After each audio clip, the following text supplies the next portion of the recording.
novembre, l'hôpital de gériatrie René Muret accueille l'USAP-CGT, sa caravane des luttes. Alors René Muret, aujourd'hui, il y a 3 services d'hospitalisation. Hamburger qui loge le long séjour. Sur 4 étages, il ne reste plus que 2 étages. Les 2 étages ont été fermés en 24 heures pendant la pandémie. Début de la pandémie, hein, Laurent, hein, c'est bien comme ça s'est passé. Nous avons le pavillon qui est sur ma droite, Galien, Claude Galien, où il y a le rez-de-chaussée qui accueille le palliatif, qui est toujours ouvert. La gérontopsie qui est fermée depuis 1 an et demi, par manque de psychiatre. Au premier étage, nous avions eu la chance d'accueillir en 2011 le service d'actologie de Jean Verdier, qui est un service de pointe et qui marchait très bien, qui est complètement fermé aujourd'hui par manque de médecins. Nous avons le 2e étage de l'oncologie qui est encore ouvert, le 3e étage de l'obésité et nutrition qui est toujours ouvert. Et derrière la passerelle, derrière les admissions, nous avons le pavillon Rabelais, où il y a 4 étages théoriquement d'ouverts, mais dont 2 unités fermées pour cause de travaux qui traînent en... C'est voulu, voilà. Ça devait être livré en septembre, on est en novembre, mais toujours pas d'ouverture. Pourquoi aujourd'hui?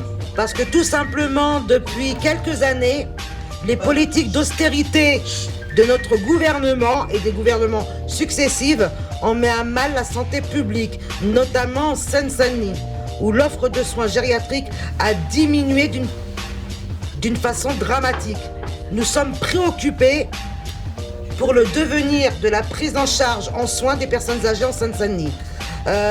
Pour mes mots, l'hôpital René Muret, au centre de Sevran, a une capacité de lit de 449.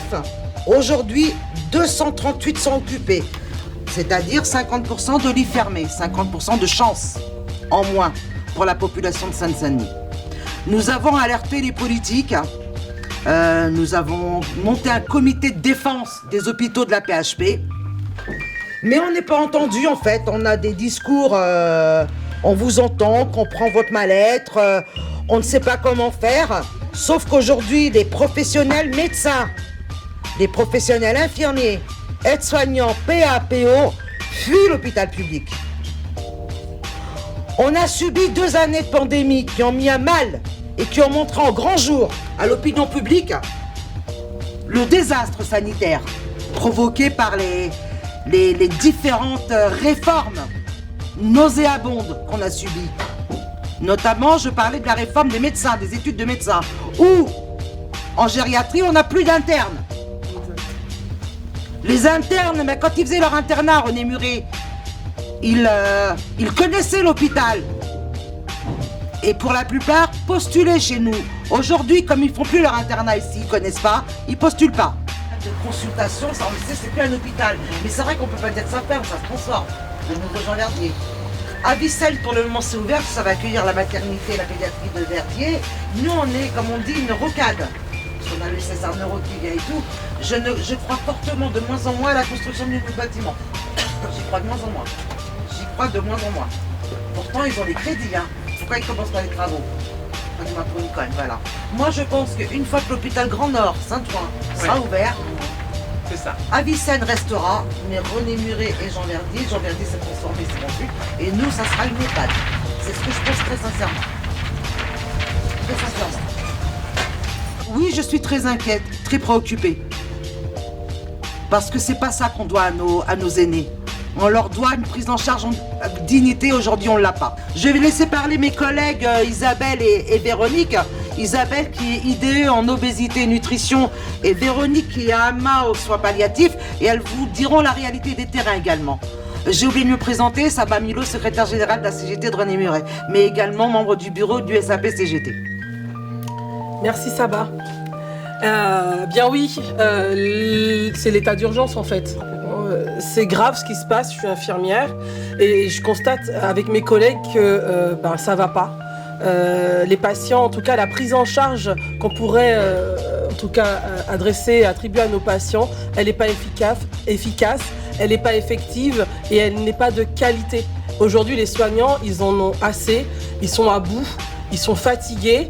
Et les médecins aussi, ceux qu'on a vus aussi ce matin, parce qu'on a rencontré des médecins ce matin, je trouvais ça génial. Il y en a qui viendront tout à l'heure nous rencontrer. Et bien, ils tirent aussi la sonnette d'alarme. Au secours, qu'est-ce qu'on peut faire? Il n'y a pas d'infirmière, il n'y a pas de médecin. La prise en charge, elle est même pas optimale en fait. Voilà. Donc nos patients sont en danger.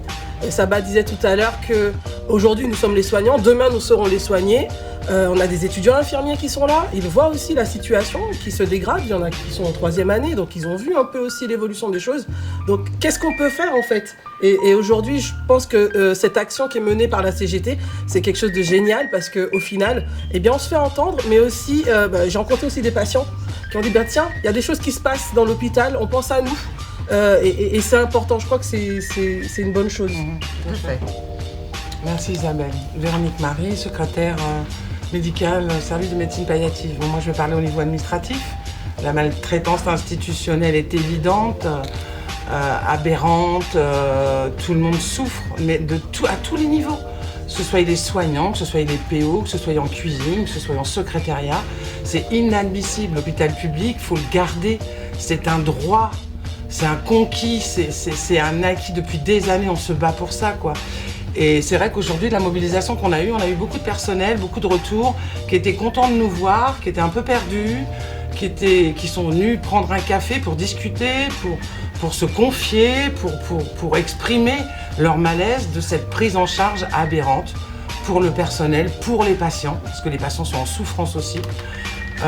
Tous les corps de métier, quoi. Voilà le mot que j'avais à dire. Et juste par rapport à la Seine-Saint-Denis, parce que c'est important, hein, Tout à fait. notre chère Seine-Saint-Denis qui est tant stigmatisée, tant au niveau de la jeunesse, les soignants, les gens ils ont peur de venir. Et en fait, on est des soignants normaux. Enfin, en tout cas, j'ai jamais été agressée depuis que je travaille ici, pas plus qu'ailleurs. J'ai travaillé à Paris, j'ai travaillé dans le 15e et j'ai été agressée dans le 15e, voilà, près de la Tour Eiffel, voilà. Bref, pour la petite histoire. En fait, voilà, donc un département qui est déjà fragilisé, qui est déjà stigmatisé, et encore, on en rajoute. Alors pour le mot de la fin, je tenais à faire vraiment un grand merci à l'USAP CGT qui est là pour nous épauler par les moyens logistiques et humains. Merci beaucoup. Je ne vais pas citer de nom parce que j'ai peur d'en oublier. Mais faire un message au gouvernement, à tous les gouvernements en fait, et tous nos élus, que ce soit députés ou sénateurs. N'oubliez pas la Seine-Saint-Denis, n'oubliez pas la santé publique. Comme tu l'as dit, c'est un droit. L'être humain a le droit de se vêtir, de se nourrir, de se loger, de se soigner. Voilà. Aidez-nous. Arrêtez vos politiques d'austérité. Arrêtez, donnez les moyens, de vrais moyens à la santé pour que toutes et tous, on puisse vivre dignement. Merci.